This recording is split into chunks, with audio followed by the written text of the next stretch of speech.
투데이 오늘의 말씀은 사도행전 7장 9절부터 17절까지 말씀입니다. 여러 조상이 요셉을 시기하여 애굽에 팔았더니 하나님이 그와 함께 계셔 그 모든 환난에서 건져내사 애굽 왕 바로 앞에서 은총과 지혜를 주심에 바로가 그를 애굽과 자기 온 집의 통치자로 세웠느니라. 그때 애굽과 가나안 온 땅에 흉년이 들어 큰 환난이 있을세. 우리 조상들이 양식이 없는지라.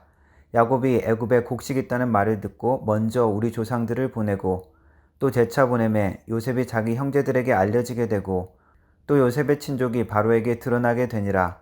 요셉이 사람을 보내어 그의 아버지 야곱과 온 친족 75사람을 청하였더니 야곱이 애굽으로 내려가 자기와 우리 조상들이 거기서 죽고 세겜으로 옮겨져 아브라함이 세겜 하몰의 자손에게서 은으로 값주고 산 무덤에 장사되니라. 하나님이 아브라함에게 약속하신 때가 가까우매 이스라엘 백성이 애굽에서 번성하여 많아졌더니. 아멘. 스데반의 설교 두 번째 부분입니다. 하나님의 언약이 어떻게 예수 그리스도까지 이어지고 완성되는지를 설명합니다. 하나님의 섭리와 언약의 계획은 사실 아담부터 시작되었지만 스데반은 그의 설교에서 유대인의 관점으로 이스라엘 역사를 해석하여 보여줍니다. 7장의 그 시작을 아브라함의 이야기로 시작합니다.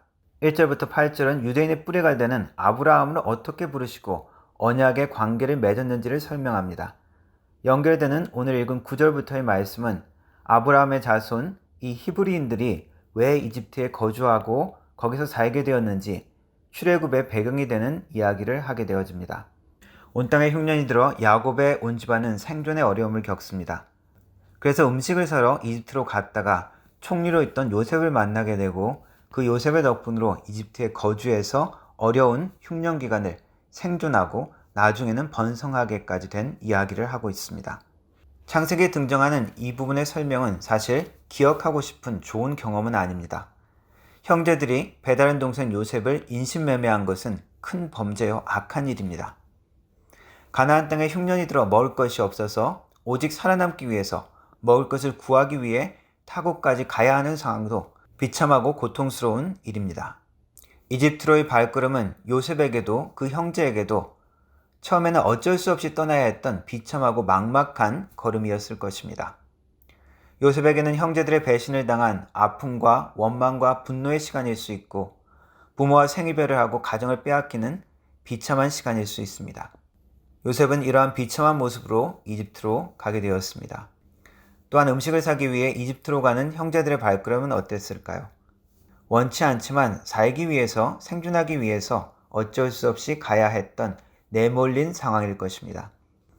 그러나 이 모든 것이 나중에 하나님의 약속의 시간에는 다른 것으로 나타납니다. 요셉은 이집트를 다스리는 자가 되어 있었고 그리고 흉년을 피하여 그 땅에 간 야곱의 자손 난민이었던 그 75명은 번성하고 수십만의 많은 백성으로 바뀌었습니다. 창세기에 등장하는 야곱 형제들, 이들의 악한 이야기, 악한 모습을 보면 혐오스럽습니다. 거룩한 하나님과 언약을 맺을 만한 집안이나 사람들 같이 보이지 않습니다. 그들의 손에 팔려가는 야곱의 상황을 생각해보면 사람들의 악한 계획과 행동 때문에 원치 않는 고통스러운 상황, 오직 절망스러운 이야기같이 보입니다. 창세기에 등장하는 이 아름답지 못한 이야기는 상황 때문에, 사람 때문에 소망 없이 보이는 우리의 상황과 연결되기도 합니다. 먹을 것 때문에 생존을 위해 힘겨워하는 야곱의 가족의 모습은 때때로 원치 않은 환난과 재난 때문에 당황스러워하고 고통스러워하는 우리의 상황을 보는 것 같습니다. 우리의 힘겨운 하루하루의 일상의 모습이 교차되기도 합니다. 그러나 인간의 추악한 죄악의 행동을 지켜보시는 하나님이 계십니다. 그 악함이 만들어내는 죽음과 고통으로 모든 것을 끝나게 내버려두지 않으십니다. 결국 그들의 악함이 드러나게 하시고 하나님의 용서와 화해로 모든 것을 이끄십니다. 요셉의 형제들은 나중에 요셉 앞에서 자신들의 죄악을 고백하며 울부짖는 모습을 보입니다. 그리고 요셉은 그 형제들을 용서합니다. 우리가 고통과 절망의 상황을 만나지만 기도할 때 하나님은 보호와 은혜를 체험하는 시간으로 바꾸어 주십니다. 하나님의 은혜의 언약 안에 있는 자들은 상황을 뛰어넘어 여전히 놀랍고 지혜로운 하나님의 섭리 안에 있음을 말씀하고 있는 것입니다. 구약의 역사는 단순한 재미있는 이야기가 아니라 지금도 동일하게 일하시는 하나님의 지혜와 능력을 보여줍니다. 우리는 여전히 지금도 인간들의 죄악과 추악함을 경험하고 또 고통당하기도 합니다. 그것 때문에 마음이 무너지기도 하고 낭망하기도 합니다. 그러나 악을 선으로 바꾸시는 하나님의 일하심을 놓치지 않기를 원하십니다. 어떠한 상황 가운데서도 하나님의 때에 하나님의 약속과 언약을 이루시는 그분을 신뢰하는 믿음의 사람 되기를 축원합니다. 기도하겠습니다. 하나님, 때때로 원치 않는 상황 속에서 우리가 피해자가 되기도 하고 또한 상처받는 자가 되기도 합니다. 또한 생각하지 못했던 환난과 어려움을 만나기도 합니다.